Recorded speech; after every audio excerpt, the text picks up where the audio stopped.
everybody, Matt Brown. We're doing Spoonman, Soundgarden Spoonman this time around. Now this is a fairly simple song, so I'll try to bring to light some interesting points that you might not have thought of with this song if you're already familiar with it. So this one is in drop D tuning, so standard tuning but drop D. So got our low D here, and then the rest of our strings standard tuning.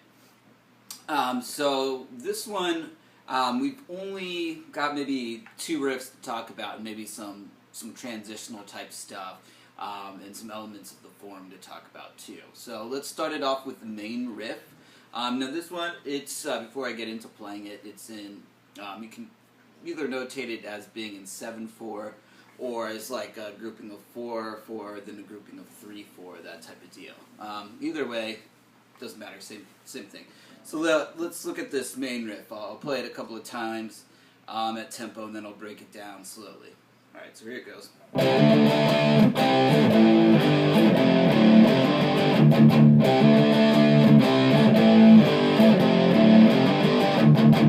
Okay, now here it is. Much slower. 1, 2, ready, go.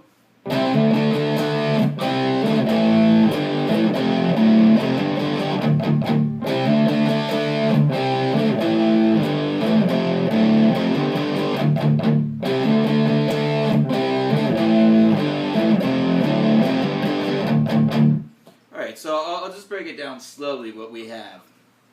So to start off with in this riff we have... So these are all 3-string power chords that we're playing. And I like to play this first bit with my first finger and third finger. Like that. So... Alright, so that's what we have there. So a C5 going up to D5 at the beginning with a hammer on. So I'll go a little bit further now.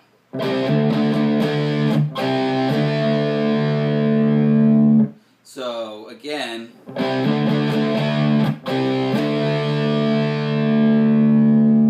so we're doing a muted thing, then C5 to D5. And you want to be careful of the syncopation and the rhythm here that's going on. Make sure you understand what's going on there and you nail that down.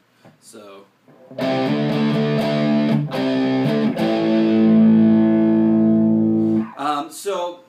with this D5 chord, you can hear on the recording, whether it's Kim Thayil, Chris Cornell, or both of them that recorded this, there's a little, you can tell he's sliding out just a little bit from that D5 chord. Before he comes down to the next chord, which is A5.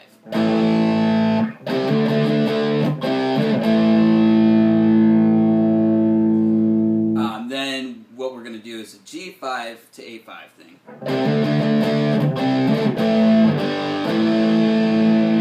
Alright, now we're coming to the end of it, which is this. We've got F5, and then to D5, and then a hammer-on thing again.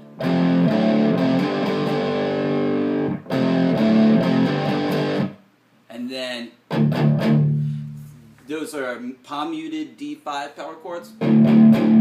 So it's 4E and is the rhythm there, so 4E and. So to put it all together again, kind of slow.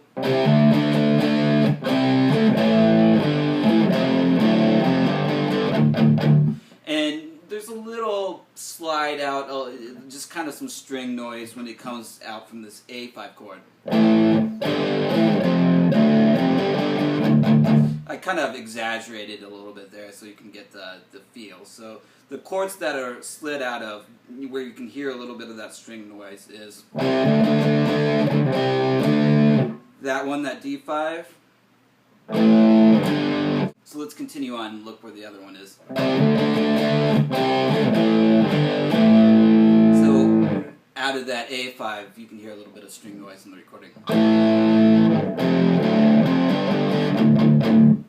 So that closes out that riff.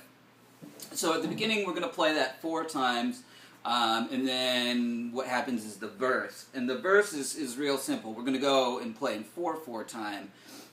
So what we have is this. 1, 2, 3, 4, and then we do the riff again.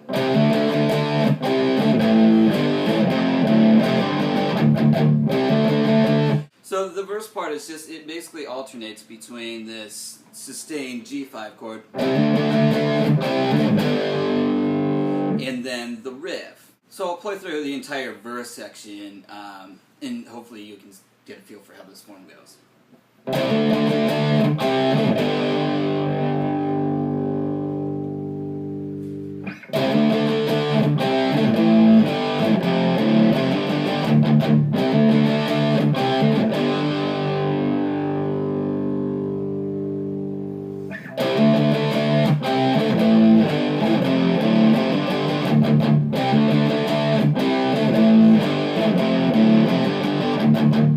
Alright, so now we are into the chorus part.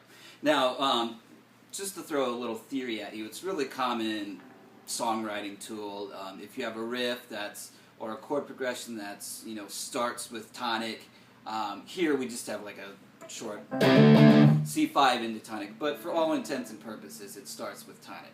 So it's, anyway, what I was saying is it's really common to go to the 4 chord for the chorus, or a riff that starts on your 4 note, in this case G. So going from the D to the G thing. So that's what happens here. Our riff for the chorus starts with the 4 chord, and it's done just to take the song somewhere else, and then you come back to the riff. Just a real simple songwriting tool. So here's the chorus. I'll play it at tempo, and then we'll look at it slowly. And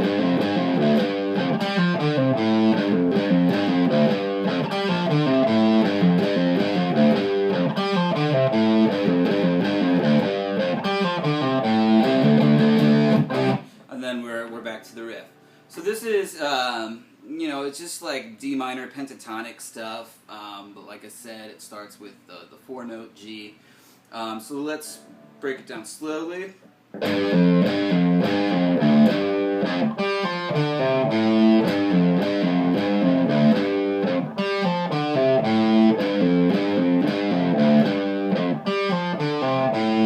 Alright, so what we have at first is some pull-offs from G to F, 5th fret to 3rd fret. So 3 of them to be exact. And then we have this. So then that part is open D to G to F, and then we have G to F on the 4th string, and then like that. So, and then it ends with 5 to 3, and then open on the 5th string. So that's D, C, A. So the whole thing.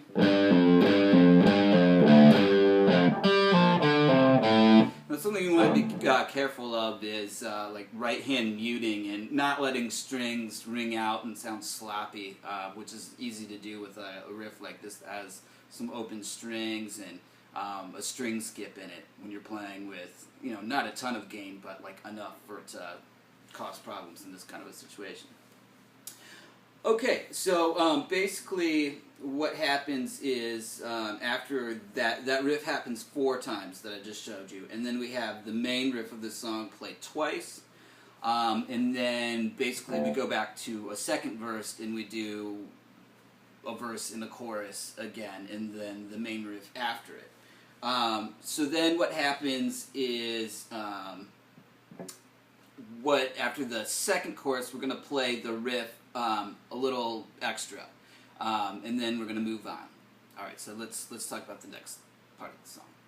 So essentially after that chorus, 2nd chorus, we have the riff 2 times, and then we're going to play it 2 more times, and then we have it's just kind of like a breakdown where Chris Cornell's doing the come on with the vocals, and the bass is doing the riff that we're gonna play more or less here in a second. So this riff, we've got a bar of 2/4, and this leads into the solo now. So it goes like this. And then that F5 chord is held out for a bar of 4/4. So 2, 3, 4, and then we have, and then it's, you know, like it sounded like he might have meant to play a G5 power chord, but he just played a G note. So, you know, either way, play G5 or a G note. So this section again. 2, 3, 4. 2, 3, 4. And now we're into the bulk of the solo, which is played over our 7/4 riff, or 4/4/3/4.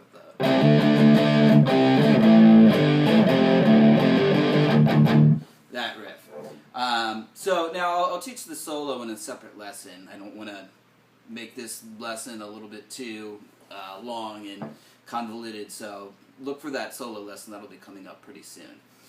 So the only thing left really is we need to talk about how this song ends. And so it kind of does, like, it makes you, it's like what I like to call a false verse. So it starts with the beginning of the verse. 2,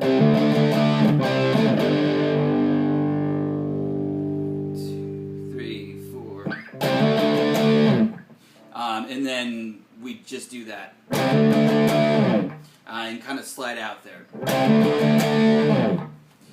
So that's all of Spoonman by Soundgarden. So not as hard and complicated as you might have thought it was. Just some rhythmic things to be aware of, like the meter changes throughout the riff, the verse, and then like going into the solo, those little 2/4, or if you want to think of it as 6/4 instead of 2/4 going to 4/4. Whatever. Just count. It's easy. Alright, so this is Matt Brown. Thanks for watching, and stay tuned for the solo on this one.